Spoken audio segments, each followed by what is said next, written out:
Nous avons choisi la Vendée parce que la Vendée a une démarche innovante en matière d'énergie nouvelle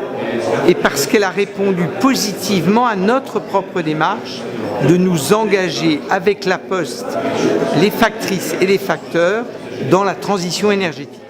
Donc la Vendée, une fois de plus, elle est précurseur avec la Poste pour une innovation qui est une innovation nationale. C'est la première fois qu'en France, la Poste va prendre cette mission. Ça a beaucoup de sens pour nous parce que vous savez que la Poste est un beau service public rendu partout, dans toutes les communes de Vendée. C'est ce qu'on appelle un service public universel, postal, mais avec les mails, le courrier diminue de 5 à 6% par an. Et donc si demain on veut encore avoir des postiers, des facteurs en Vendée, il faut que la Poste trouve de nouveaux débouchés. Cette nouvelle mission des facteurs répond d'abord à un besoin de la société, au besoin du territoire vendéen, et parce que les factrices et les facteurs ont cette capacité de proximité,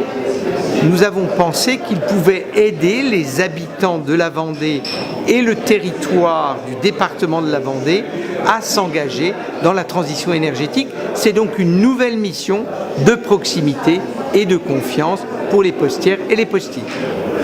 À partir du mois de mars jusqu'au mois de décembre 2015, eh bien, les facteurs passeront donc dans les maisons, prendront des rendez-vous et proposeront ce qu'on appelle un pré-diagnostic gratuit, un pré-diagnostic thermique pour donner par exemple sur l'isolation un certain nombre de conseils, pour donner des conseils en matière par exemple de fiscalité parce qu'il y a des économies d'impôts aussi à faire, il y a des dispositifs nationaux qui sont très méconnus. Le facteur qui a la confiance des Vendéens pourra donc informer les Vendéens et puis en même temps sur les bonnes pratiques, les facteurs pourront conseiller le fait par exemple de régler l'eau chaude un peu moins chaude pour moins consommer d'énergie, etc., etc. C'est vraiment important et je pense que cette action nationale, j'espère, se répandra ailleurs et nous, l'objectif bien sûr, c'est à partir de Fontenay et de Chaland de pouvoir dans un deuxième temps généraliser à l'ensemble du territoire vendéen.